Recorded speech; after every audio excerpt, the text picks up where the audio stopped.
Une question qui revient souvent, c'est comment se fait un halal? Ça veut dire un mariage religieux. Alors, il y a des conditions. Parmi ces conditions, l'accord du tuteur.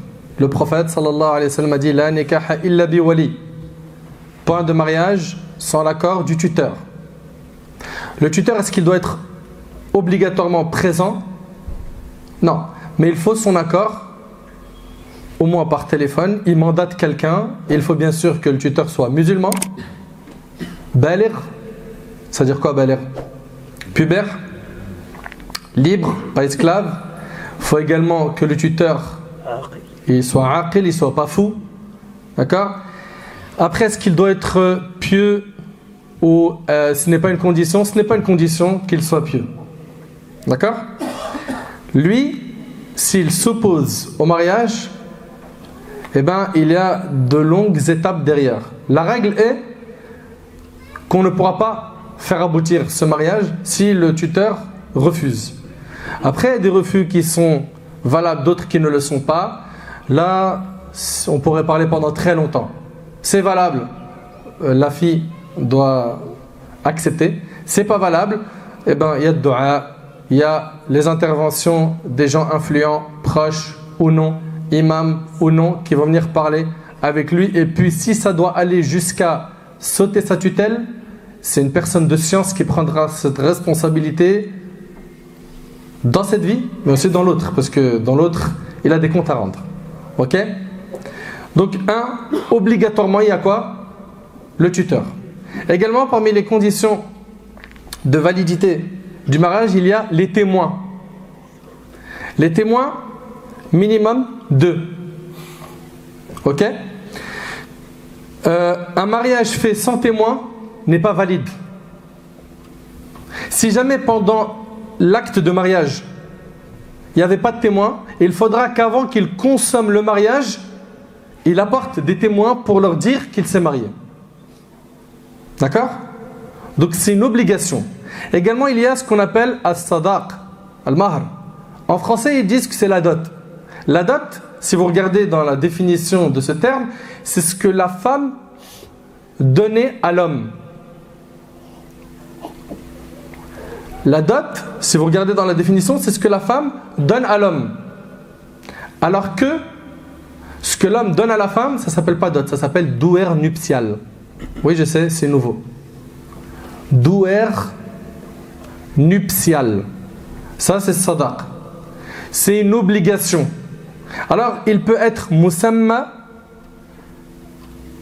Ça peut être un sadaq qui est musamma, qu'on va nommer explicitement. Ou bien, il va y avoir ce qu'on appelle at-tafwid, c'est-à-dire que on ne le nommera pas avec détail. J'explique. On est en train de procéder au mariage religieux. Il y a le tuteur, il y a les témoins, vous écoutez attentivement, et il y a le douer nuptial. Ok? Il y a aussi al-mahal, zawj wa zawja. Ok? Un homme et une femme. Non, en islam, c'est un homme et une femme. Après, d'abord rasoum.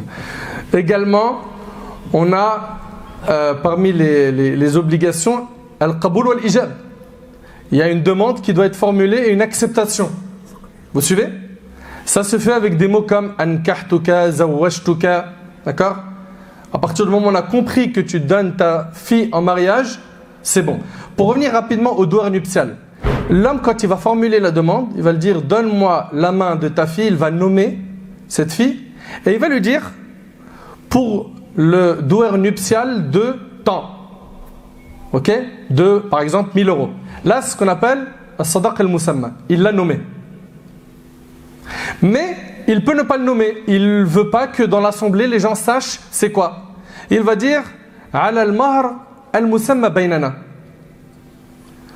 Donc donne-moi la main de ta fille, va la nommer, il va dire pour le douer nuptial sur lequel on s'est mis d'accord.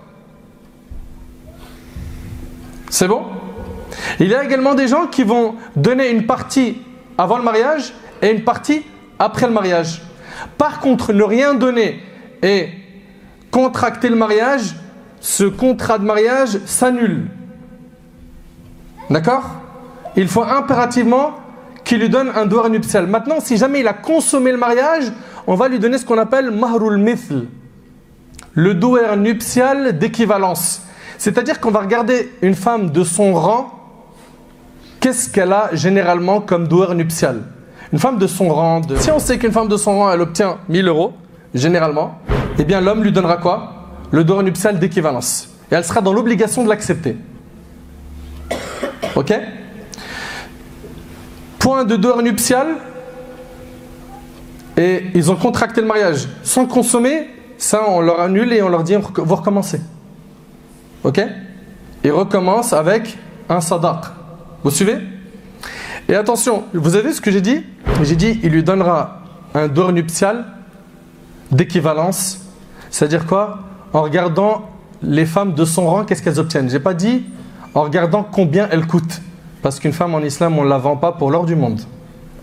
C'est hyper important ça. Ne pensez jamais que le douar nuptial, c'est le prix de la femme. Pour l'or du monde, on ne la vend pas. Ok? C'est un cadeau, un geste symbolique que l'homme donne à qui? À la femme, et c'est à elle. On a dit c'est à qui? C'est à elle, c'est pas à son père. Bien que ce soit le papa qui va parler de ça avec le prétendant. C'est le papa qui en parle, mais il n'a pas le droit de prendre cet argent pour lui. C'est un haqq li zawja. Il appartient à qui? À sa fille. Également, on a dit as-sira, al-ijab wal-qaboul. Donc, ils vont s'asseoir. Vous écoutez attentivement. Il y a le tuteur. C'est bon? Il y a les témoins.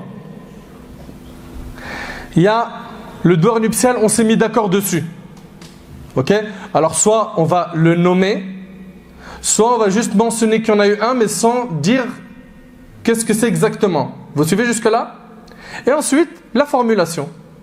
Il va lui dire, donne-moi la main de ta fille, il la nomme, pour le douar nuptial de temps, sur lequel on s'est mis d'accord. Le père, il lui dit, je te donne la main de ma fille, il la nomme, pour le douar nuptial de temps. Le jeune, il lui dit, j'accepte, ça y est, ils sont mariés. Mais excuse-moi, tu n'as pas dit qu'il fallait un imam dans cette histoire. Il n'y a pas d'imam. Quel imam? Si vous ramenez des imams, je ne sais pas, vous ramenez des imams pour tout. Il y a une naissance imam, il y a un décès imam, tout imam. Il n'y a pas besoin d'imam dans ces affaires. C'est très simple. Mais on se complique beaucoup les choses. Je rajoute qu'il est bon de faire ce qu'on appelle khutbatul haja. Inna alhamdulillah, nahmaduhu wa nasta'inuh. Ok?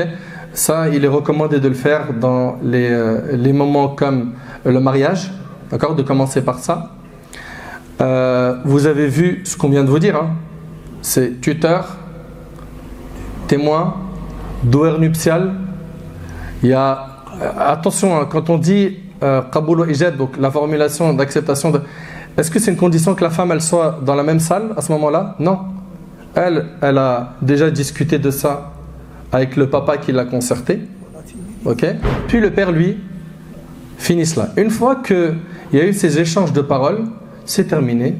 Ils sont mariés. Ils sont mariés religieusement.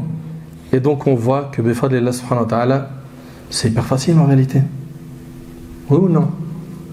C'est hyper facile. Taïb, une question. Est-ce qu'il faut faire la demande en arabe? La demande en mariage? Peu importe. Il se peut même que les personnes soient quoi? Muettes. Hein? Sourd, malentendant. Muet, il fait quoi? En langue des signes. Il fait la demande en langue des signes. Si ils ne font que la mairie, c'est bien ça? Ça ne suffit pas. Après, si il fait un 2 en 1 et combine les deux dans la salle de la mairie, c'est possible. Oui ou non? C'est possible. Est-ce qu'il y a d'autres questions? Vous avez vu comment c'est facile? Nous, on a tout compliqué. Hein. Tout. Ruqya, faut l'imam. Naissance, faut l'imam. Décès, faut l'imam. Mariage, faut l'imam. Tout faut l'imam. Non? On vient de voir en résumé comment se fait un contrat de mariage religieux.